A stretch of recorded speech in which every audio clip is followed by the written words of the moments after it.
Hello, everyone, and welcome to another All Blaze No Glory video special. I'm joined by Allan O'Brien, who is an RC car racing driver. I think that's the correct title. How are you doing, Allan?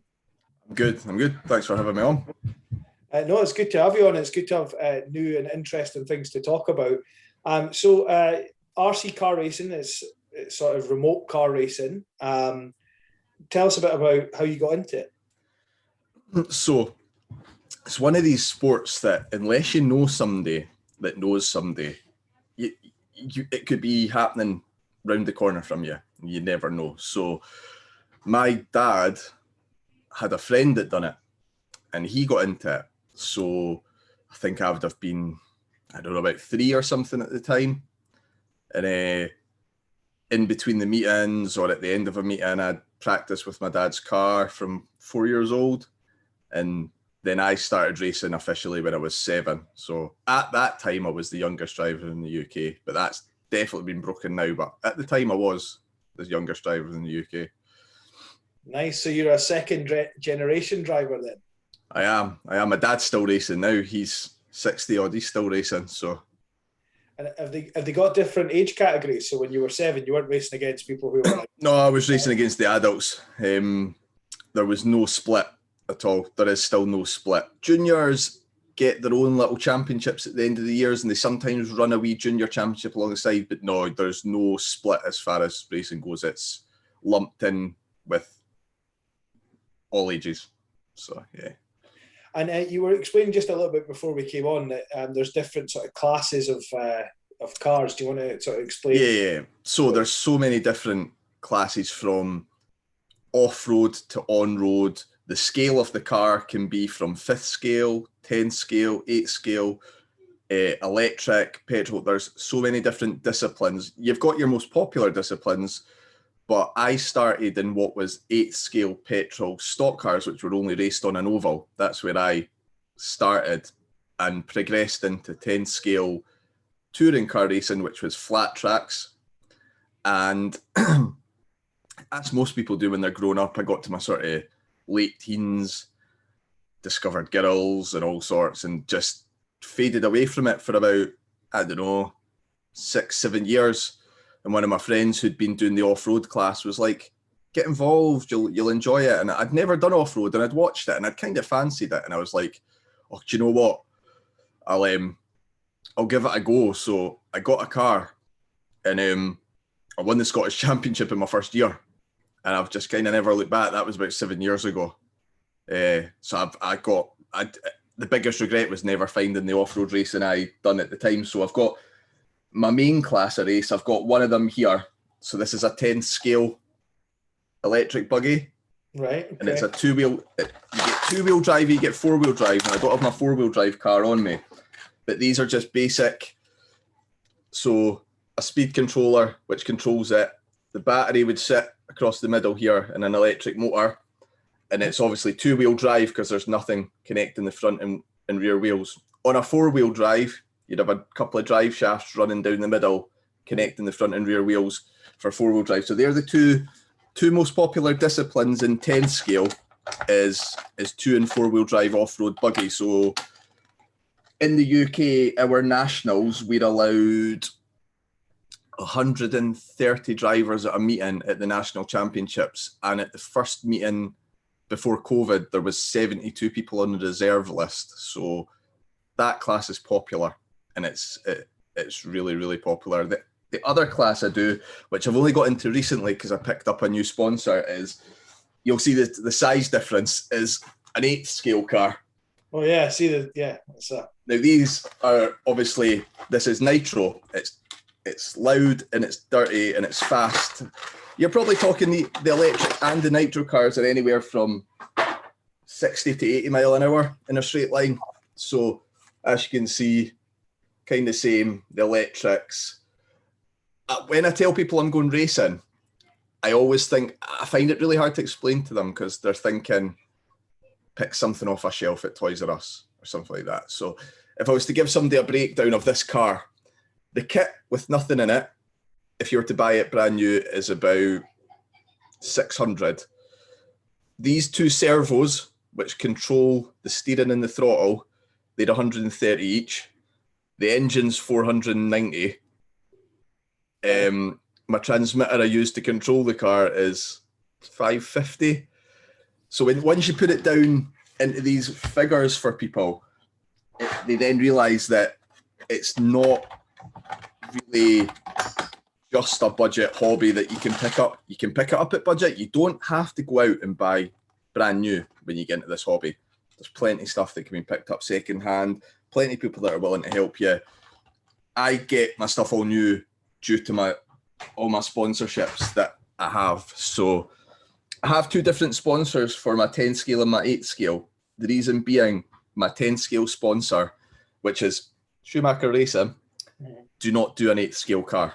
So I was allowed to pick up another sponsor for 8 scale racing. So that's a bit about the scales. Yeah, so I presume when you say 8 scale, that's like an eighth of the size of the full size. A real size car, correct? Yeah. Right. Okay, that's it. I was thinking I was following you. I just wanted to make sure. Yeah. No, you're absolutely right. It can be confusing, and you get 5th scale. 5th scale's probably, I think 5th scale is the biggest they do, but they run on like lawnmower engines. They're massive. I don't really understand, because obviously I was telling you prior to this that we have world championships, European championships and stuff, and race all around the world. Now, getting a 10 scale car through the airport's fairly easy. Getting an 8 scale car through the airport, bit more complicated, and because it's nitro, they get a bit funny about fuel tanks and petrol. They get really funny about that. How you get a 5th scale car through an airport, I have no idea. So you were saying, I think you were saying about the world championships and things. You've qualified for a few of them. Yeah. Where do they sort of normally take place? So each year, there's 4 separate world blocks, and they get a shot each year. They get one each. So it goes, America has a block, the Middle East has a block, Europe has a block, and Australia has a block. So it moves between each. So this year, just passed in the pandemic, the European Championships were supposed to be in Nottingham, of all places. Obviously got cancelled, but the way they're doing it is that will just get pushed back to later on in the year. I've only, since I've done these, I've raced in 1 European Championships, and weirdly enough, was in Nottingham the last time they held it. But I have the opportunity to travel. You might remember from when we went on an ice hockey trip together, I don't like flying. Yeah. I remember that. Which kind of puts me off my racing. But that trip and the really horrible aborted landing on the way into Sweden kind of got my confidence up for flying. So once this is all over, going to do a bit more racing abroad and see what's out there. I've said to like my wife and kids, European Championships are held in places like Italy, and it's a week. You're there for a week. So make a holiday of it. I might be busy at the track a lot, but they've got the pool and I'll have night times with them. But you spend a full week at a European Championships racing. It's a busy week. Sounds good. And you were saying, I think, that the Worlds were in Vegas. Was it just before the pandemic? That was the 8th scale, not long before the pandemic. I think it was. I might actually have got my timeline slightly wrong. I think they held them in Australia, and then the time before that they're in Vegas. But it was great because the track is right beside the airport, and you can just see the planes landing all day into Vegas. It was just a brilliant sort of view. But these are all live streamed and televised on pay-per-view services and stuff. The European Championships that I raced in Nottingham got onto Sky. Sky showed that, which was good. It was on that Motors TV, so not the most popular channel, but it made it on, which was something, because it doesn't quite get the coverage it deserves at times to pull people in. We rely on trying to advertise through Facebook and all sorts to pull people in to the sport, which is the biggest thing. But to be honest with you, I've been racing for 7 years. In Scotland, when I first started, our meetings were getting maybe 60 drivers. And in the last 7 years, we've upped that to maybe 140 at a meeting. It has been growing, so we can't really complain, to be honest with you. Well, that's good to hear. In terms of sort of when you are racing, obviously you're not on the track or part of the car like in a car race. How sort of big are the tracks in comparison? Are they scaled the same as the cars, or are they smaller? So obviously you stand quite high up on a driver's stand or a rostrum. Some tracks are smaller than others. 8-scale tracks are very big. Quite challenging to see into some of the far reaches of them. I couldn't, to put a size in them, it's honestly hard to tell you, but they're big. They're really big, the 8-scale tracks. They scale the tracks pretty much to the size of the cars. So the 10-scale tracks are a bit smaller, but they're still large enough in size to make your lap time going around them like between 20 and 30 seconds. So driving one of those cars that can do anything up to like 60, 70 miles an hour and a lap time taking 24 to 30 seconds will give you an idea that it still takes a while to get around the lap. And the 8-scale cars tend to take anything from 38 to 50, 55 for a lap. So the tracks are larger. Cool. And then the surface you mentioned off-road, is it like a speedway surface or? It changes. We race on several surfaces. So in the winter, we race indoors on carpet with man-made jumps because the weather's not really any good. The 8-scale cars tend to race on clay and dirt. Occasionally that changes, but 99% of the time they're on dirt and clay. In the UK, the 10-scale cars race on, the majority of the time, AstroTurf, but it's not flat, it's bumpy, it's sculpted with big jumps and like dips in the ground. And with the odd bit of racing in Europe, in America, you get a bit of dirt racing in the 10 scale as well. But the 10 scale in the UK is mainly AstroTurf, and some of the tracks are starting to follow that. Dirt tracks are a bigger upkeep, so some of the permanent tracks in America have like sprinkler systems to water the tracks and all sorts of. There's a bigger upkeep on a dirt track than there is. I'm racing nothing this weekend, but next weekend I leave on Thursday and I'm doing a Friday, Saturday, Sunday, Monday meeting at a place called Southam, just outside London, for the nitro cars, and that's on dirt, and it's a brilliant man-made facility. It's actually my sponsor's track, so I've never raced on it because I'm quite new with that sponsor, so I'm really looking forward to going there. Nice. And you're saying like it's a meet of like 4 days or whatever, so do you race multiple times and then they give you points depending on where you finish? So at that meeting, I'm going down a day early because it's a track that I've never been to. I'm going to get some practice in, get used to the track. Most race meetings run to the same format, which is you have 4 qualifying rounds, and based on the points you score in your 4 qualifying rounds is where you qualify for the finals.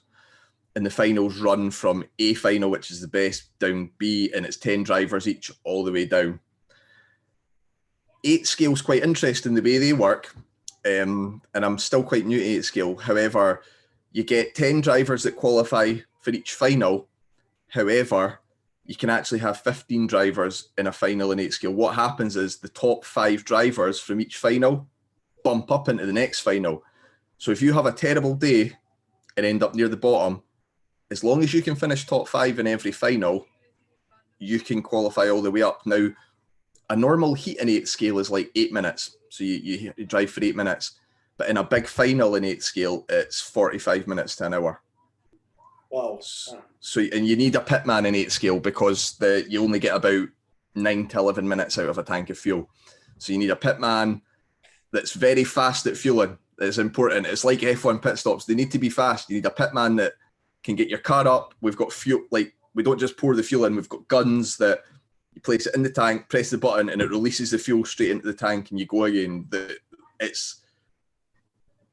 It can cost you not having a good pitman, so it's pretty important. And concentrating for an hour of driving is pretty eye bleeding as well. I can imagine that would be quite difficult. I mean, I had a shot of like my wee cousin's remote control car and crashed that after 2 minutes. So yeah, quite difficult to.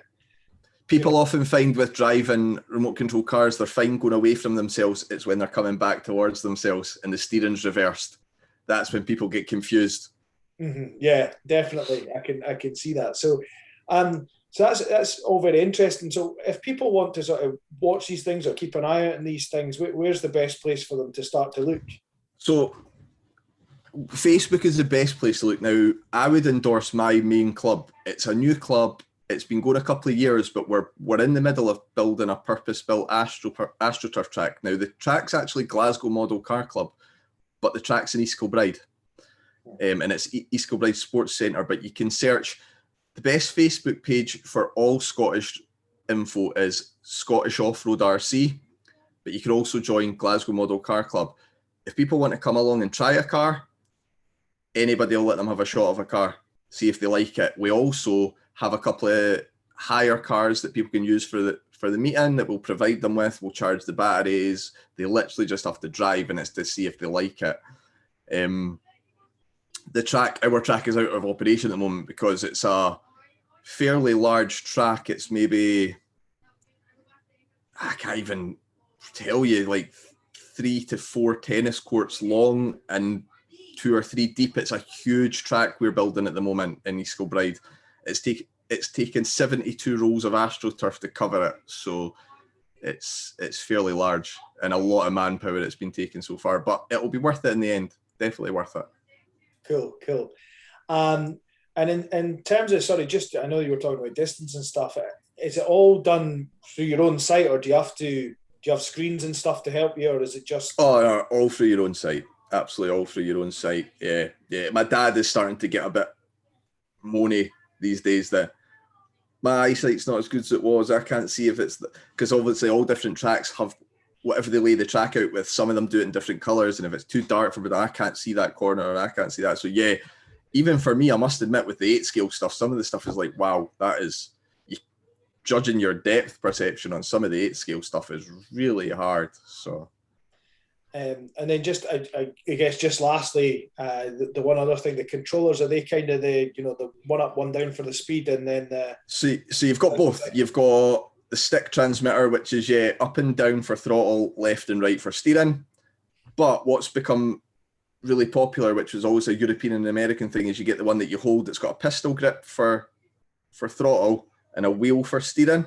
Mm-hmm. Now, that's how my son drives, and I can't drive that. I use the sticks. I've been driving sticks since I was 4 years old. I've tried to see it, and I think, I could spend a couple of years getting used to it, but that would be such a waste of time for me. But if my son prefers it and he starts on it, then that's fine. And a lot of the kids that come in these days use them. They're easier to hold. They fit their hands better. To be fair, they're cheaper as well. There's a lot more choice because the sticks are so rare. If I was to go to America and race, I would be the only person racing with a set of sticks. None of them use them. They're not used in America or Europe at all. Wow. It's mainly a British thing. Okay, that's interesting to know. And just one more time, your sponsor, is it Schumacher Racing? I just realised I had one sitting next to me. This is my son's. Oh, right, yeah. So like a steering wheel and a trigger. I can't drive this at all. I'm rubbish with this. So. Yeah, sorry, I was just saying your sponsor is Schumacher Racing. Yeah. They do lots of merch and parts for cars. Yeah, so Schumacher I've been driving for 4 years now. I believe Schumacher are the only British company that build the cars. Got companies all over the world, but Schumacher are the only British ones. Excellent company. Been going since the first World Championships for off-road racing was in 1985. And Schumacher have been around since not long after that, and possibly even before it in other classes. A guy called Cecil Schumacher then taken over by his son Robin, who's still currently there. Nice sort of family feel to it. You don't feel like you're kind of just a number, one of their drivers. They always take you in. I go out for dinner with them and stuff. It's just a nice atmosphere we all pit together at meetings. And with sponsors in RC racing, you get all different levels of sponsorships. Like you might be a C driver and get 10%, or a B driver and get 20%. And the better results you get, the more sponsorship opportunities you get. So it gives you something to sort of work towards. And they always try and look out for the young talent as well. All right, okay. And then the other thing you were mentioning to me just before we came on is your new company. I think you said it was Sports Maps, or Yeah. So you met my friend David that we went to Sweden with. Mm-hmm. Yeah. He moved jobs he'd been in his job for years, and he moved jobs about 3 months before the pandemic, roughly. Basically to get away from Jamie McFarlane. I'm only kidding, Jamie. I'm only kidding. He wasn't trying to get away from you. He moved out away from Jamie's company, and unfortunately the pandemic hit first in, first out, really, eh? Mm-hmm. And he just came to me with the idea about, he'd had for a while, sports maps. People love maps, people love sports. I said, what do you have in mind? He's like, well, we do the country, we make it look nice, we place all the teams in it from all the different divisions, we make them different sizes, and I think we've got something like 66 maps now. We started it about 8 or 9 weeks ago. We've managed to amass nearly 4,000 followers on Twitter so far. It's been really popular. It's sportsclubmaps.co.uk. Anybody that's watching this, if you do decide to have a look and like something, drop us a DM on Twitter at sportsclubmaps, and I'll sort you out with a 20% discount code. Just mention this video. Cool, excellent. That's a first exclusive deal on All Blaze No Glory. So yep. Thanks very much for that. No problem at all. When is the Scottish Recreational Ice Hockey Club map coming out? That's what the people want. I quite fancy doing one, because I've already done the EIHL and I've done all the EIHL clubs. Mm-hmm. I've already done them all. Each EIHL club, for each individual map, I've put their logo on it, a picture of their arena, the capacity, and so on. I really like the look of the AHL ones. There's an NHL one as well that shows you where all NHL teams are, because people are quite surprised when they realise where all NHL teams are situated and spread out and so on. So it's quite a cool map to have. And some of the other really popular ones, we just decided to hit some American sports. We've done NASCAR, MLB, NFL. I recently done Formula One as well, just being a popular sport. I've done 2021 Formula One tracks where they're all situated. And it's just something we just thought, do you know what? Let's do it. Why not? See how it goes. And yeah, really enjoying doing it. Difficult finding the time to do it all, but yeah, it's been fun. Okay, and finally, off the topic of RC racing altogether, but NHL playoffs are on the go at the moment. Do you think Tampa are going to do the double?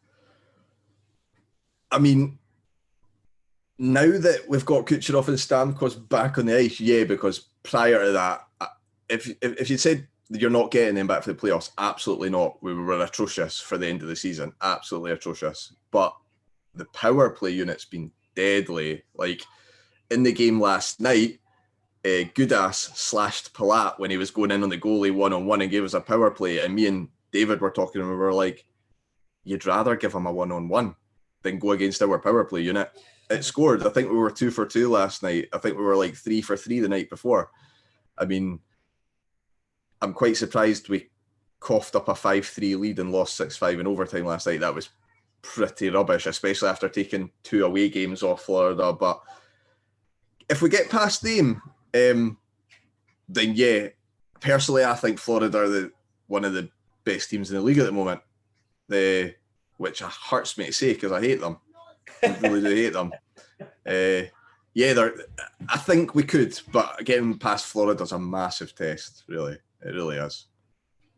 Really? Well, I always like to, mix it up with some of the questions, but is there anyone you want to give a shout out to or anything like that? No, really just my sponsor, Schumacher, and obviously my own one, Sports Club Maps. I'm guessing you don't really want to talk much about the Sabres this season. Trying to raise the memory, raise it from your memory. The Sabres didn't happen. Everyone went on holiday. Yeah, clearly. I felt bad for them. I did.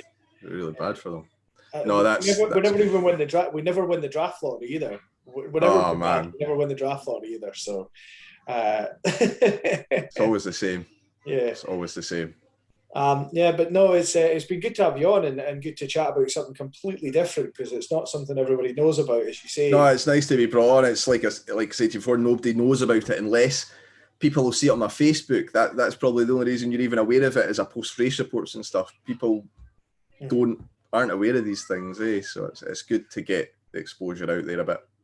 Yeah, yeah, and anything that can is an activity these days, folks should be looking at because It I think is we're learning. really good for. It's good for so many things like mental coordination and discipline and just learning lots of things. Just spending time with your family or your dad or whatever at the track. It's just a good thing to do and learn. So yeah, I've loved it. I've been hooked since I was 4. I'm still doing it now 30 years later. So it's good.